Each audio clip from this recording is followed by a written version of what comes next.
Well, good morning, good afternoon, good evening, good night. Depending on where you are in this world, God bless you. This is Gloria White coming to you from Utah, USA.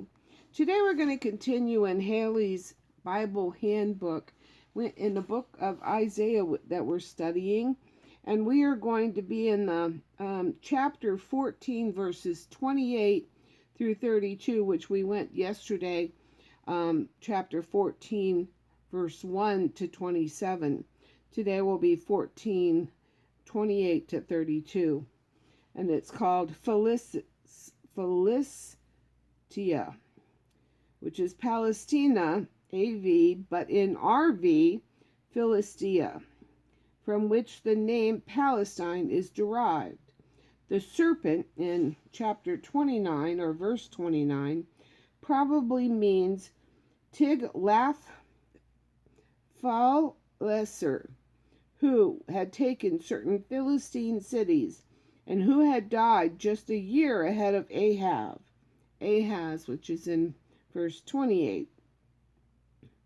The more poisonous serpent and his issue probably were Sargon and Sennacherib, who completed the desolation of Philistia messengers in verse 32.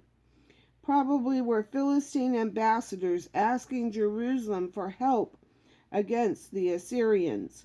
Other denunciation of the Philistines are found in Jeremiah 47, Amos chapter 1 verses 6 through 8, Zephaniah chapter 2 verses 4 through 7, Zechariah chapter 9 verses 5 through 7. And then and then we're going to let me go to the 14 and let's pick up in verse 28 and then we'll go to 15 and 16. So, we're in the King James Version now of the Holy Bible, and we are in the book of Isaiah, chapter 14, verse 28. In the year that King Ahaz died was this burden. Now, this burden is oracle or prophecy. Rejoice not thou, whole Palestina, because the rod of him that smote thee is broken. For out of the serpent's root shall come forth a cockatrice, and his fruit shall be a fiery flying serpent.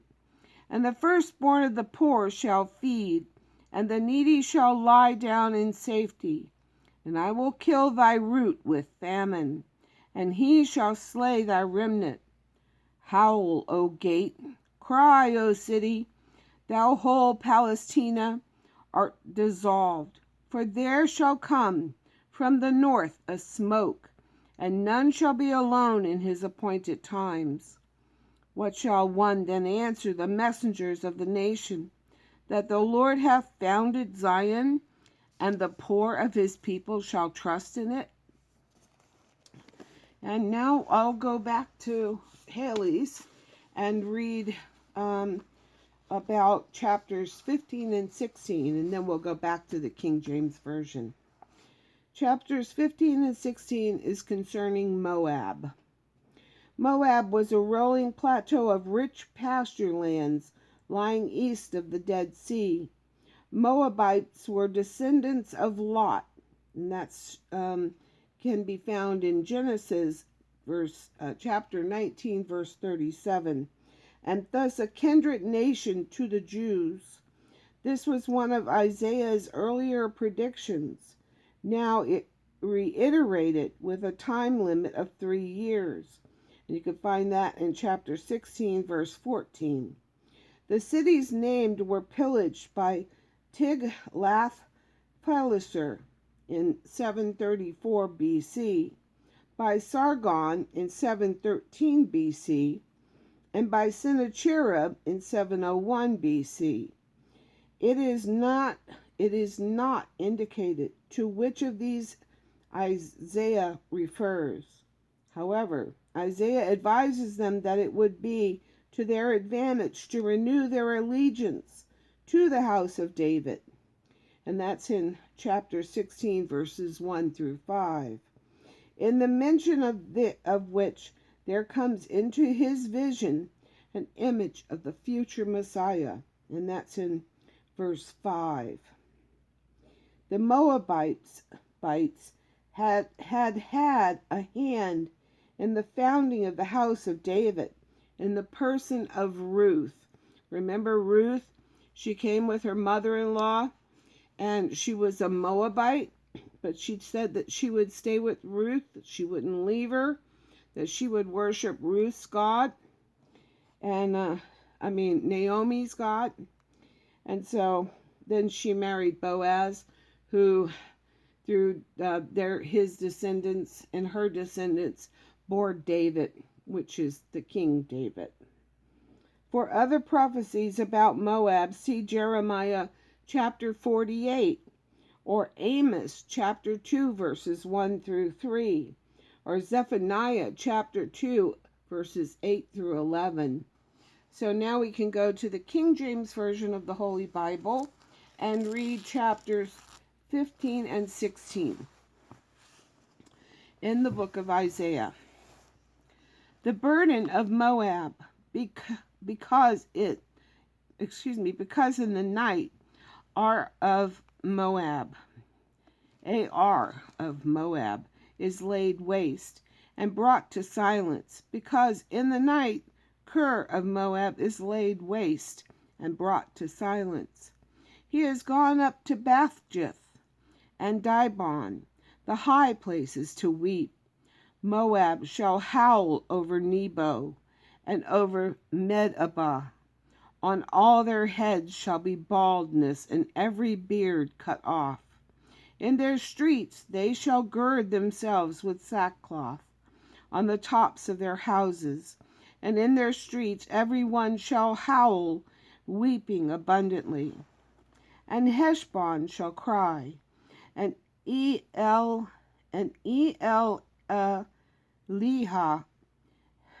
their voice shall be heard even unto Jahaz.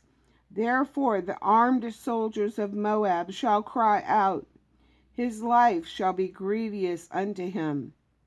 My heart shall cry out for Moab, his fugitives shall flee unto Zoar, an heifer of 3 years old. For by the mounting up of Luhith with weeping shall they go it up. For in the way of Horonaim they shall raise up a city of destruction. For the waters of Nimrim shall be desolate, for the hay is withered away, the grass faileth, there is no green thing. Therefore the abundance they have gotten, and that which they laid up, shall they carry away to the brook of the willows. For the cry is gone around about the borders of Moab, the howling thereof of Eglam, and the howling thereof unto Beer Elim. For the waters of Dimon shall be full of blood. For I will bring more upon Dimon, lions upon him that escaped of Moab, and upon the remnant of the land. Chapter 16. Send ye the lamb to the ruler of the land from Shelah to the wilderness, unto the Zion of the daughter of Zion. Unto the mount, of the daughter of Zion. For it shall be that as a wandering bird cast out of the nest, so the daughters of Moab shall be at the fords of Arnon. Take counsel, execute judgment. Make thy shadow as the night in the midst of the noonday. Hide the outcast. Bewray not him that wandereth. Let mine outcast dwell with thee, Moab. Be thou a covert to them from the face of the spoiler. For the executioner is at an end. The spoiler ceaseth. The oppressors are consumed out of the land. And in mercy shall the throne be established, and he shall sit upon it shall sit it in truth, in the tabernacle of David, judging and seeking judgment, and hasting righteousness. We have heard of the pride of Moab. He is very proud, even of his haughtiness, and his pride, and his wrath, but his lies shall not be so. Therefore shall Moab howl for Moab. Every one shall howl, for the foundations of Kir-hareseth shall ye mourn. Surely they are stricken. For the fields of Heshbon languish, and the vine of Sibmah. The lords of the heathen have broken down the principal plants thereof. They are come even unto Jazer. They wandered through the wilderness. Her branches are stretched out. They have gone over the sea. Therefore I will bewail with the weeping of Jazer, the wine of Sibmah. I will water thee with my tears, O Heshbon, and Elealeh, for the shouting, for thy summer fruits, and for thy harvest is fallen. And the gladness is taken away, and joy out of the plentiful field. And in the vineyards there shall be no singing, neither shall there be shouting. The treaders shall tread out no wine in their presses. I have made their vintage shouting to cease. Therefore my bowels shall sound like an harp for Moab, and mine inward parts for Kir-haresh. And it shall come to pass, when it is seen that Moab is weary on the high place, that he shall come to his sanctuary to pray, but he shall not prevail. This is the word that the Lord hath spoken concerning Moab since that time. And now the Lord hath spoken, saying, within 3 years, as the years of a hireling, and the glory of Moab shall be contemned with all that great multitude, and the remnant shall be very small and feeble. Not going to be much of Moab left. They're going to have to really look around to find some of them. And they're going to be in a terrible situation with the famine. But they wouldn't go and reconcile with Judah, so now they're going to have to suffer. But there are benefits and blessings in listening and abiding in the Word of God. Now, if God said that to you, would you listen, or would you go, I'm too busy and that's not really what I want to do? You know, well, he said a lot of things to us here lately in these last days, in the books and the prophecies of the last days. Are you listening, or are you just saying, nah, really, I don't want to listen. I'm, busy. I've got the kids. My husband's working, and I'm busy cleaning the house, and I'm trying to redo the kids' bedrooms, and, I got to clean the carpet, and, I got to run to the grocery. You know how that is. And just brushing God further and further out of your life and what he's told you and what's coming. You're ignoring for fear because you're afraid. Well, if you're afraid that the Lord's coming, then you've been doing something wrong, because it's something we should be looking forward to, the Lord coming. Granted, there is going to be a season of great tribulation that we will be going through, but God will never give us more than we can handle, and he is counting on us. That he is counting on some of us to stand up and not fall down in front of Satan, but to stay on our feet and refuse to bow and worship Satan for a loaf of bread or a bowl of porridge. Just remember what Esau did, and God hated him. Jacob he loved, and Esau he hated, and you can find that in Malachi chapter 1. And as always, I know I'm hot on the trail now. I'm not going to let up. We have got to get in there and work. We have got to go to work every day with the Word of God on the forefront of our minds and in our hearts, and look at people, not just as things passing around us and things that are in our way of where we're going and what we're trying to do. They are your brothers and sisters. Do they know Christ? Have you told them?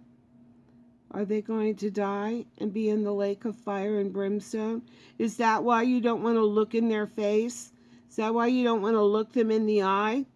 Is that why you don't want to talk to them about God? Because you just rather ignore that they're going to burn? You just rather not be part of that? Well, I got news for you. If you don't warn, their blood is going to be on your head. You're going to pay for not warning them. It's in the Bible. It's biblical. Look it up. Google the watchman on the tower. If he warns, if he doesn't warn, look it up. Google it. And see what's going to happen to those that keep that lip zipped. Time to start talking, time to start singing, time to start telling, time to start reading, time to start sharing. The time is running out. Please save your soul and everyone that you can by telling them about the good news of God. It's not good.